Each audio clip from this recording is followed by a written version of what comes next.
நேற்று மஞ்சரிக்கும் அருணுக்கும் ஃபைட் நடந்ததுக்கப்புறமா அருணும் முத்துக்குமரனும் வந்து பேசிக்கிறாங்க.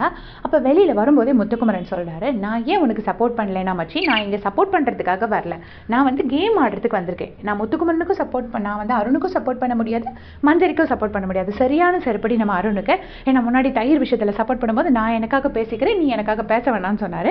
இன்றைக்கி இதை கேட்குறாரு. அதுக்கு முத்துக்குமரன் பதில் சொல்கிறாரு. அதுக்கு அடுத்தது பாயிண்ட் என்ன கேட்குறாருன்னா, எனக்கு இந்த கடந்த கான்வர்சேஷன்லேயே ஒரு வருத்தம் என்னென்னா, உனக்கு வந்து என் மேலே கிரட்ஜ் இருக்குது, அதாவது அருணுக்கு வந்து முத்துக்குமரன் மேலே கிரட்ஜ் இருக்குதுன்னு சொன்னது வந்து எனக்கு ரொம்ப ஹர்ட் ஆயிடுச்சு மச்சி அப்படின்னு சொன்னார். சொன்னோடனே இல்லை அது ஒரு ஹீட் ஆஃப் த கான்வர்சேஷனில் நான் சொன்னது அப்படின்னு சொல்லிட்டு அருண் வந்து பொறுமையாக சொல்கிறாரு. சொன்னோடனே முத்துக்குமரன் உடனே அதை அக்செப்ட் பண்ணிக்கிட்டாருங்க. இட்ஸ் ஓகே, அப்படின்னா நான் அதை அக்செப்ட் பண்ணிக்கிறேன்னு எவ்வளோ ஸ்வீட்டாக சொல்கிறார் பாருங்க. அதுக்கு அடுத்து வந்துட்டு அருண் சொல்கிறாரு, நான் வந்து நம்ம பேசிகிட்டு இருக்கும்போது நமக்குள்ளே தான் ஒரு கமெண்ட் பண்ணேன், அதை அவங்களுக்கு கேட்டுடுச்சு, உடனே நீ என்னை மார்க் பண்ணுறேன்னாங்க, நான் உடனே சாரியும் கேட்டுட்டேன் அப்படின்னு சொல்லிட்டு அருண் சொல்கிறாரு. உடனே முத்துக்குமரன் சொல்கிறாரு, கரெக்டு தான் மச்சி, நீ அது உன்னோட பார்வை, நமக்குள்ளே பேசிகிட்டு இருக்கும்போது நீ ஒரு கமெண்ட் பண்ண, அதை அவங்களுக்கு கேட்டுருச்சு, நீ சாரி சொல்லிட்டேன். பட் அவங்களோட பார்வையிலேருந்து பார்க்கும்போது ஒரு சீரியஸான கன்வர்சேஷன் போயிட்டு இருக்கும்போது கண்டிப்பாக அதில் இடையில ஒரு கமெண்ட் வந்தால் அதுக்கு பேர் மார்க்கிங் தான். மார்க்கிங்னா கேலிடா, அது கேலி தான் நீ பண்ணுற. ஏன்னா ஒரு சீரியஸான கான்வர்சேஷன் போயிட்டு இருக்கும்போது கண்டிப்பாக நம்ம ஒரு கமெண்ட் பாஸ் பண்ணும்போது அது ஆப்போசிட்டில் உள்ளவங்கள வருத்தப்பட வைக்க தான் செய்யும். இந்த இடத்துல அருண் தப்புன்னு கரெக்டாக சொல்லியிருக்காரு. அதுக்கு அடுத்து வந்துட்டு அருண் சொல்கிறாரு, நான் மட்டும் உடனேயே சாரி கேட்டுட்டேன். அன்னைக்கு நான் நிற்கும் போது அவங்க சொன்னாங்க, இந்த மாதிரி அவங்க தான் என்னை வந்து நான் தேவையில்லாமல் நான் மார்க் பண்ணுறேன், கேலி பண்ணுறேன் அப்படி இப்படின்னு சொன்னாங்க. சொல்லிட்டு அவங்களே நானே ப்ரொவோக் ஆகிட்டேன் அப்படின்னு சொல்லிட்டு என்கிட்ட வந்து சாரி சொல்லிட்டாங்கடா. ஆனால் இன்றைக்கி எகெயின் அது திரும்ப எடுத்துகிட்டு வராங்கடா, அதுதான் எனக்கு கோவம் வந்துச்சு. அன்றைக்கி நான் மார்க்கிங் பண்ணலடா, பட் இன்றைக்கி நான் பண்ணதுக்கு அவங்க அன்றைக்கி சொன்னதை எடுத்துகிட்டு வராங்க அப்படின்னு சொல்லிட்டு அருண் சொல்கிறாரு.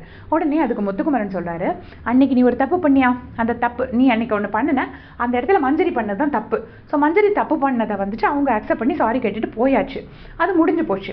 ஆனால் இன்னைக்கு நீ ஒரு கேலின்னு பண்ணும்போது அவங்க வந்து அன்னைக்கு பண்ணதும் கேலின்னு தான் சொன்னதை ரைட்டுன்னு ப்ரூவ் பண்ண தான் செய்வாங்க. இது ஒரு கண்டஸ்டண்டோட ஆட்டிடியூட் வந்து அப்படி தான் இருக்கும். ஏன்னா நம்ம எல்லாருமே காம்படிட்டர்ஸ். அன்னைக்கு அவங்க ஒரு தப்பு பண்ணிட்டாங்க இல்லையா, அந்த தப்பை கரெக்ட் பண்ணுறதுக்காக நீ இன்னைக்கு பண்ண கேலி மாதிரி தான் அன்னைக்கும் கேலி பண்ணன்னு அவங்க சொல்ல தான் செய்வாங்க. பட் இன்னைக்கு வந்துட்டு ஆக்சுவலாக நீ கேலி பண்ணலைனாலும் மஞ்சரி வந்து அன்னைக்குள்ள பாயிண்ட் எடுத்துகிட்டு வந்தது தப்பு தான், ஆனால் ஒரு கண்டஸ்டண்ட்டாக அவங்க அதை தான் செய்வாங்க அப்படின்னு சொல்லிட்டு மஞ்சரிக்கு இந்த இடத்துல ஒரு சப்போர்ட் பண்ணுறாரு. அந்த இடத்துல தீபக் ஒரு சூப்பரான அட்வைஸ் கொடுக்குறாரு. நீ பேசாமல் மஞ்சரியை கூப்பிட்டு பேசுறீங்களேன்னு இது மனசுலேயே இருந்துட்டு 2 நாள் கழிச்சு வேறு ஏதாவது டாஸ்க் வரும்போது இது வெளியில் வந்துக்கிட்டே இருக்கும் அப்படின்னு சொல்லிட்டு அட்வைஸ் பண்ணுறாரு. உடனே அதுக்கு அருண் சொல்கிறாரு, இல்லைண்ணே நான் அது அன்னைக்குள்ளது அன்றைக்கே பேசியாச்சு, இன்றைக்கி அவங்க தான் என்கிட்ட வந்து எடுத்துகிட்டு வந்து பேசினாங்க, சாரிலாம் சொன்னாங்க, திரும்பவும் இப்போ எடுத்துகிட்டு வந்திருக்காங்க அப்படின்னு ஒன்று முத்துக்குமரன் ஒரு சூப்பரான பாயிண்ட் சொல்கிறாரு. நீ கையை கட்டி நின்று தானடா பேசுகிற, நீ நின்று பேசினாலும் நீ ரொம்ப பொறுமையாக டீல் பண்ண, எல்லாமே இருந்தது. ஆனாலும் உன்கிட்ட உன்னோட ஆட்டிடியூட் சரியில்லை, நீ ரொம்ப பொறுமையாக எல்லாமே. அந்த இடத்துல ஃபஸ்ட்டு தீபக் வந்து அருணுக்கு சப்போர்ட் பண்ணுறாரு. அதுக்கப்புறம் வந்து அருணும் தீபக்கும் வந்துட்டு முத்துக்குமரன் சொல்கிறது சரிதாங்கிற மாதிரி பாயிண்ட் சொல்கிறாரு. அதாவது என்னன்னா பார்த்துக்கலாம், வாடா பார்த்துக்கலாங்கிற மாதிரி தான் உன்னோட ஆட்டிடியூட் இருக்குது அப்படிங்கிறத கிளியராக அருணுக்கு எடுத்து வைக்கிறாரு. அவ்வளோ பொறுமையாக சொல்கிறாரு, இது அவ்வளோ கேம் தாண்டா, ஆனால் வந்து உன்னோட ஆட்டிடியூட் அப்படி தான் இருக்குது, மற்றபடி நீ பொறுமையாக கேட்குற எல்லாமே சரின்னு.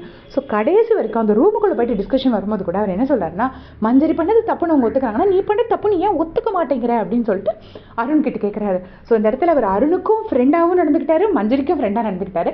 அட் த சேம் டைம் அருணுக்கும் அவர் சப்போர்ட் பண்ணலை, மஞ்சரிக்கும் சப்போர்ட் பண்ணலை. செம்மையான ஒரு ஒரு ஒரு கண்டஸ்டண்ட்டை தான் இண்டிவிஜுவல் கேம் விளையாட வந்திருக்கேங்கிறத நின்று சொல்லி அடித்த கில்லி மாதிரி பண்ணார் முத்துக்குமரன். எத்தனை பேர் இந்த பாயிண்ட்ஸில் நோட் பண்ணிங்கன்னு மறக்காமல் கமெண்ட்ஸில் சொல்லிடுங்க. தேங்க்ஸ் ஃபார் வாட்சிங்.